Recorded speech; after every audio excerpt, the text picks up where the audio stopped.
Hello friends, welcome to my channel study with Shruti. तो इस video में हम शुरू करते हैं विटामिन के। विटामिन के जो है वो स्टेबल होता है हीट में, और ये सिंथेसिस के जो प्रोथ्रोम्बिन होता है उसकी सिंथेसिस के लिए, और जो दूसरे क्लोटिंग फैक्टर्स होते हैं ब्लड के उनके लिए जो है ये नीडेड होता है, नेसेसरी होता है। और ये इसका बहुत ही मेजर रोल होता है ब्लड क्लोटिंग में। जो हमें जैसे कि कहीं पे चोट लग जाती है तो जो खून बाहर निकलता है तो उसको जो क्लोट करने के लिए जो है बहुत इम्पोर्टेंट होता है विटामिन के।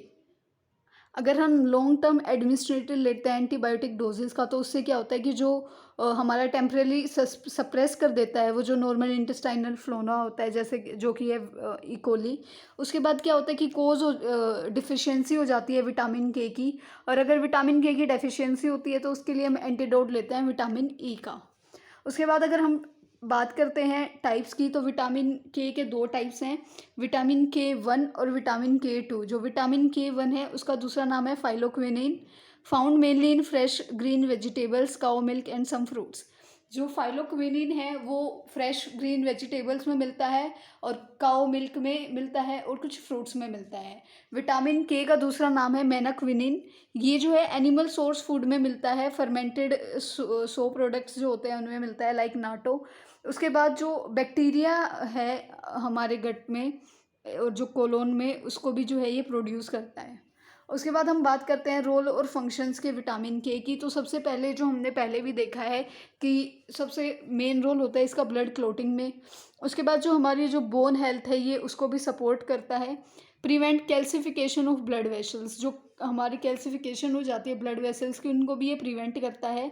और रिड्यूस कर देता है जो हम भी हमारे हार्ट और लीवर की डिजीज़ के रिस्क होते हैं उनको।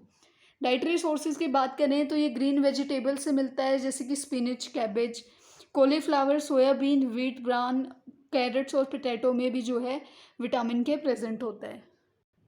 उसके बाद हम बात करते हैं आरडीए ऑफ विटामिन के कि विटामिन के की जो आरडीए क्या होती है। अगर हम नॉर्मली बात करें तो 20 to 100 माइक्रोग्राम जो है इसकी यूनिट होती है जो हमें लेनी चाहिए। इन्फेंट्स में 2 to 2.5 एआई और एमसीजी जो है हमें कंज्यूम करना चाहिए। चिल्ड्रन में 30 to 60 और एडल्ट्स में 90। अगर हम बात करते हैं मेटाबॉलिज्म की, तो एब्जॉर्प्शन जो है वो इंटेस्टाइन में होता है फैट्स की हेल्प से, और जो बाइल सोल्ट हैं वो इसेंशियल होते हैं एब्जॉर्प्शन के लिए। उसके बाद ये स्टोर वहीं पे लीवर में ही होता है। अब हम बात कर लेते हैं डेफिशिएंसी की कि अगर विटामिन के की डेफिशिएंसी है तो कौन कौन सी डिजीज़ जो है हमें हो सकती हैं। तो सबसे पहले है सीलियक डिजीज़। सीलियक डिजीज़ में क्या होता है कि एक प्रोटीन होता है ग्लूटेन, जो कि हमें व्हीट और बार्ले से मिलता है। तो अगर वो हम कंज्यूम करते हैं तो हमें उसकी वजह से बॉडी में रिएक्शंस होना शुरू हो जाती हैं।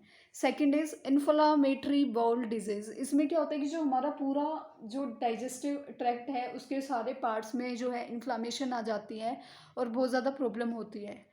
Third is cystic fibrosis. Cystic fibrosis में क्या होता है कि ये एक इनहेरिटेड डिजीज़ है जो हम इनहेरिट करते हैं। इसमें ये एक लाइफ थ्रेटनिंग डिजीज़ है। ये हमारे लंग्स को और डाइजेस्टिव जो सिस्टम है, डाइजेस्टिव जो ट्रैक्ट है उसको ये वो करता है, इसको मतलब इफ़ेक्ट करता है, और ये बहुत ही ज़्यादा लाइफ थ्रेटनिंग है।